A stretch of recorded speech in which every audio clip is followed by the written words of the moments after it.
ఆత్మీయులారా, అందరికీ మార్గశిర మాస శుభాకాంక్షలు.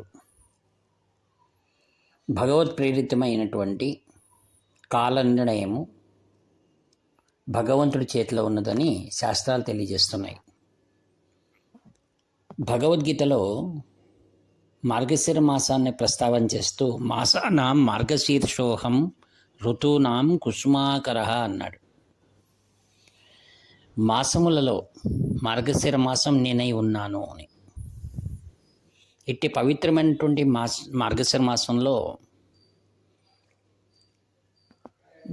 గీతా జయంతి 11వ తారీఖు నాడు వస్తుంది.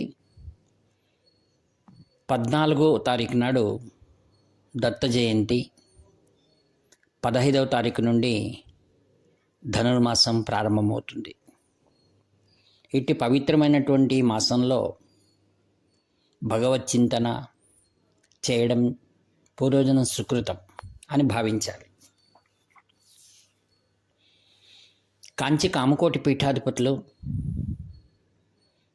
శ్రీ శ్రీ శ్రీ శంకర విజయేంద్ర సరస్వతి మహాస్వాములు వారు విజయయాత్ర సందర్భంగా అత్యంత పవిత్రమైనటువంటి వారణాసిలో భగవద్గీత అందరికీ పూజ్యమైనటువంటిది. దాన్ని ప్రతి ఒక్కరూ కూడా అభ్యసించాలి. ప్రతిరోజు భగవద్గీతలో కొన్ని శ్లోకాలు మనం రాయడం ద్వారా అనంతమైన పుణ్య ఫలం మనకు కలుగుతుందని అక్కడ ఉన్నటువంటి వేద విద్యార్థులందరికీ కూడా తెలియజేశారు. ఆ కార్యక్రమాన్ని శ్రీవారి చేతుల ద్వారా ప్రారంభించబడింది. ఈ మధ్య కాలంలో కర్ణాటక పర్యటన సందర్భంగా అత్యంత పవిత్రమైనటువంటి శ్రీకృష్ణుని యొక్క నిలయమైనటువంటి ఉడిపి క్షేత్రంలో మాధ్వ సంప్రదాయం చెందినటువంటి పుత్తిగే మఠ వీరు భగవద్గీత అభియాన్ను ప్రారంభించారు. ఆ సందర్భంలో కాంచి కామకోటి పీఠాధిపతుల ద్వారా ఈ కార్యక్రమాన్ని పుత్తిగే మఠం పీఠాధిపతులు వీరి ద్వారా చేయించి లోక కళ్యాణమై భగవద్గీత రచన చేయడం అత్యంత ప్రాముఖ్యమని ఆ వేదికలో శ్రీవారు సెలవిచ్చారు. వారణాసి గురించి మనం తెలియజేసుకోవాలంటే పరమ పవిత్రమైనటువంటి ఆ క్షేత్రంలో జగద్గురువులు సర్వజ్ఞ పీఠాధిపతులైనటువంటి శంకర భగవత్పాదాచార్యులు వారు ఆ పుణ్యక్షేత్రంలో ప్రస్థానత్రయానికి భాష్యములు రాశారు. అట్టి పుణ్యక్షేత్రంలో కంచి కామకోటి పీఠాధిపతుల వారి చాతుర్మాస సందర్భంగా ఈ పుణ్య కార్యక్రమం జరిగింది. అదేవిధంగానే దక్షిణాదిలో అత్యంత పవిత్రమైనటువంటి ఉడిపి క్షేత్రంలో కూడా భగవద్గీత అభియాన్ను శ్రీవారు ఆరంభించారు. ఇందుమూలంగా మనకేం తెలుస్తుందంటే సంప్రదాయాలు ఏవైనా అందరికీ ఆరాధ్య దైవం శ్రీకృష్ణ భగవానుడు.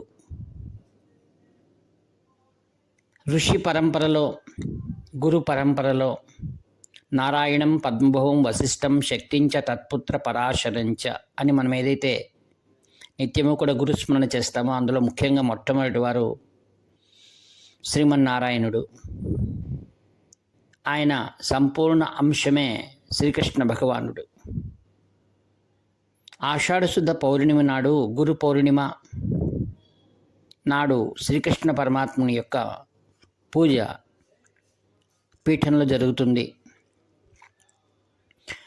శ్రీకృష్ణ భగవానుడు బోధించినటువంటి ఉపనిషత్ సారం ఏదైతే ఉందో అట్టి పరమ పవిత్రమైనటువంటి భగవద్గీత గ్రంథం మనందరికి కూడా అత్యంత అమూల్యమైనటువంటిది.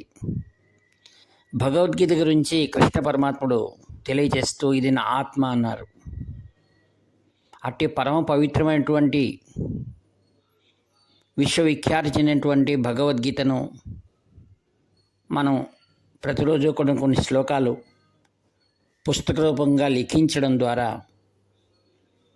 ఆధ్యాత్మిక, ఆది భౌతిక, ఆది దైవిక అనే తాపత్రయాలన్నీ కూడా శ్రీకృష్ణ భగవాన్ యొక్క కృపాశీర్వాదాల ద్వారా తాపత్రయాలు తొలగి పరమ పవిత్రమైన జ్ఞానాన్ని మనం పొంది తద్వారా మోక్షాన్ని మనం పొందడానికి సులభమవుతుందని శ్రీవారు మనందరికి కూడా ఇచ్చినటువంటి సందేశాన్ని మనం అత్యంత వినమ్రంగా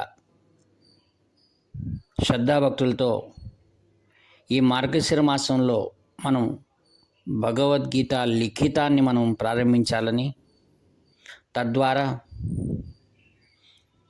భగవత్ కృపా కటాక్షాన్ని, గురు యొక్క కటాక్షాన్ని మనం పొందాలని సహృదయని మీ అందరికి కూడా అత్యంత వినయంగా తెలియజేస్తూ సెలవు తీసుకుంటాను. ఇట్లు మీ నివర్తి నాగభూషణ్ శర్మ.